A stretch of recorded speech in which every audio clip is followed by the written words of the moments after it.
बिस्मिल्लाहिर्रहमानिर्रहीम। खातिन हज़रात, मैं हूँ अख्तर अब्बास और आप सबको मेरा सलाम पहुँचे। हमारा एक सिलसिला होता है जिसमें हम क्विक फिक्स करते हैं, यानी ज़्यादा सवाल लेते हैं और उनके जवाब थोड़े मुख्तसर होते हैं। और ये भी बड़ा पायदार और कारामद चीज़ है कि वैसे छोटे सवाल आगे जाते जाते जाते पाइलअप हो जाते हैं, ढेर लग जाता है, लेकिन उनका मसला हल नहीं होता। अच्छा जी, पहला है ये अफशीन है। वो कहती हैं कि आपकी वीडियोस बहुत अच्छी हैं, मैंने अपनी स्टडी पूरी कर ली है और इन वीडियोस का मेरी शख्सियत पे अच्छा असर पड़ा है, मगर अब मुझे जॉब करनी है और जॉब इंटरव्यू मसला ये है कि सवाल आंखों में आंखें डालकर जवाब देना होता है, आई कांटेक्ट करके, और मैं आई कांटेक्ट नहीं किसी से कर सकती। अब मेरे बच्चे इसका, अब मुझे नहीं पता आप कहाँ हो, इसकी प्रैक्टिस करनी पड़ती है। एक हमारा कोर्स है शाइनेस वाला, वो आप कर लीजिए।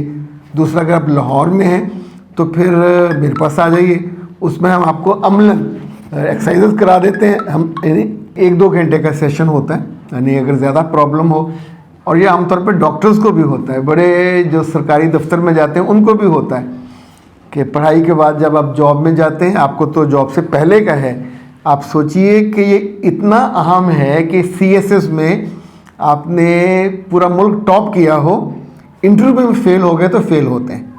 यानी मेरे पास एक डॉक्टर साहब, वैसे तो कई सारे डॉक्टरों का मुझे याद है, पर एक का मुझे इतना याद है कि वो अपने वाइवे से पहले उठ के आ जाती थी डर के मारे।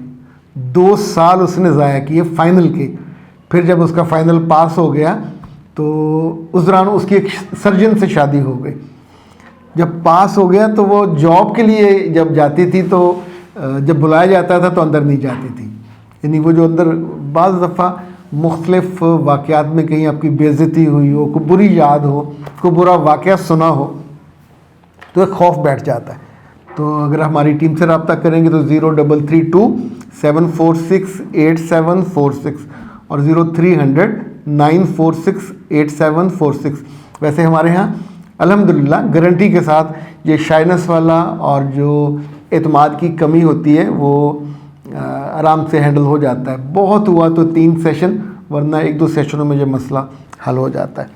अच्छा जी, परी सर, मेरी बेटी की उम्र 22 साल है, वो अपने कज़न भाइयों के साथ डेटिंग करती है, मना नहीं होती। अच्छा, गुजारिश ये है कि बड़े नुकसान से पहले आप रुक जाओगे और उसको रोक दोगे तो ज़्यादा अच्छा। गुस्से से ये नहीं होना, या तो किस रोज़ उस बेटी को मेरे पास ले आइए, या अपने ख़ानदान में कोई ढूंढे जिसकी वो बहुत इज़्ज़त करती हो, जो उसको एडवाइस ना करे। यानी उसको समझाने बैठेंगे तो वो नहीं समझेगी। हम छोटे हों या बड़े, हर कोई हर बात में रद्द-ए-अमल देता है। यानी आप सोचिए, यहाँ लोगों के मुतालबे पे आप किसी कातिल को फांसी लगाने लगे ना, लोग उस पर भी रद्द-ए-अमल देते हैं, हाय बेचारे के बच्चे होंगे, बेचारे की बहनें होंगी, बेचारे का, यानी हम एकदम से पलट जाते हैं। और अगर कुछ समझाने बैठे तो समझते नहीं हैं। ये हर रिश्ते में हम करते हैं। तो आप वाले मामले में आपकी बच्ची की काउंसलिंग होने वाली है, काउंसलिंग हो गई, मेंटोरिंग हो, ये लॉजिकल उसकी दोस्तें समझा सकती हैं, वरना इस उम्र में तो लड़कों का साथ, और ख़ास तौर पे जो कज़न भाई हैं, भाई तो वो नहीं होते, कज़नों का जो साथ है, चूँकि इजी टू टच होता है, इजी टू फील होता है, इस वजह से उसको इमोशनली भी अटैच हो जाती हैं बच्चियाँ। और ये सबसे ज़्यादा वल्नरेबल होता है, सबसे ज़्यादा आसान होता है किसी बच्ची की इमोशनली उसका नुकसान हो जाना, फिज़िकली नुकसान हो जाना। तो बात क्या नुकसान का, तो आप अपने वो मामू के बच्चे ने किया हो, खाला के बच्चे ने किया हो, जो फूफो के बच्चे ने, ना उनको सज़ा दे सकते हैं, ना उनको मार सकते हैं, ना जेल भेज सकते हैं। तो फिर ऐसी बच्चियाँ रोते हुए उम्र गुजारती हैं, और ये दुख लुटने का, लूटे जाने का, अपनी मर्ज़ी के ख़िलाफ़, ये बहुत तकलीफ़देह होता है। फौजिया कहते हैं, सर जी मैं हाउस जॉब कर रही हूँ, डॉक्टर हूँ, मगर रात की शिफ्ट पर घर वाले नहीं मानते, क्या करूँ? मेरे बच्चे, ये तो डॉक्टर बनने से पहले सोचना चाहिए था। तब भी सबको पता होता है कि जो हाउस जॉब है उसमें तो 24 आवर्स, बाद 36 घंटे। अपने घर वालों को भी इतनी अकल तो होनी चाहिए कि जहाँ बाकी लड़कियाँ नर्सेज काम कर रही हैं, अच्छा जब खुद ये कभी मरीज़ बनते हैं तो उन्हीं हॉस्पिटलों में जाके रात को रहते हैं, तो हॉस्पिटलों में उतनी ही इज़्ज़तदार और प्यारी बच्चियाँ काम कर रही होती हैं, और उनकी ख़ानदान, आला रवायात, वो भी नमाजी परहेज़ी होती हैं। ये थोड़ी होता कि वहाँ आप रात को रहें तो कुछ जुर्म हो जाएगा। ज़िंदा लोग होते हैं, जागते लोग होते हैं, रोशनियाँ होती हैं, अपने कमरे अपना। अच्छा, वहाँ कोई बेडरूम नहीं होते, वहाँ तो ऑफिस है, ऑफिस में बैठ के उन्होंने वेट करना।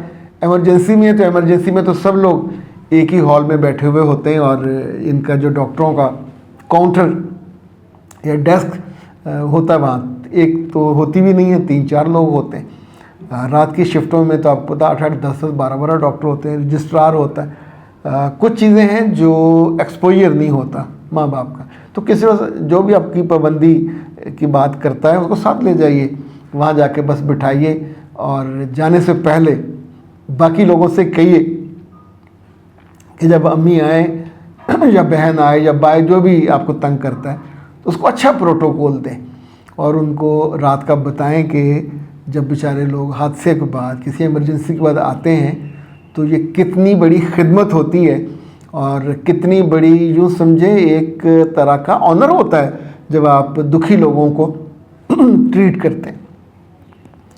निशा सर मेरी बहू, तो मादाम आपका नाम तो ताज़ा है, यानी बच्चियों वाला नाम है। अब मिसेज़ में पढ़, मिसेज़ निशा, मेरी बहू ने मेरे बेटे को मुझसे दूर कर दिया है। वो अपनी बहन को भी अच्छा नहीं समझता, और मुझको यहाँ तक उसने कहा कि मैं आपको ओल्ड होम में भेज दूँगा।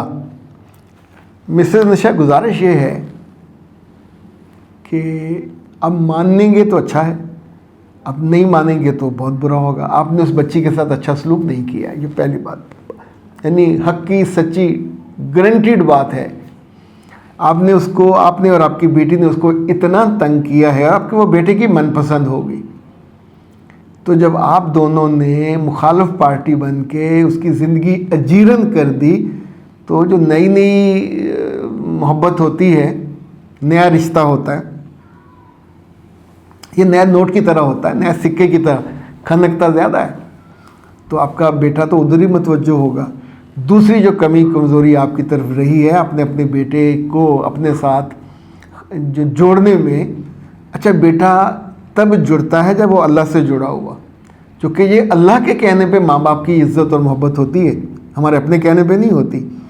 तीसरी बात यह कि आप अपनी बेटी पे भी गौर कीजिए, उसने कहीं ज़ुबान दराज़ी की, उससे बहस की, उससे मुसलसल उसको तकलीफ़ और अज़ियत दी। ये 3 चीज़ों के बिना ये पॉसिबल नहीं है।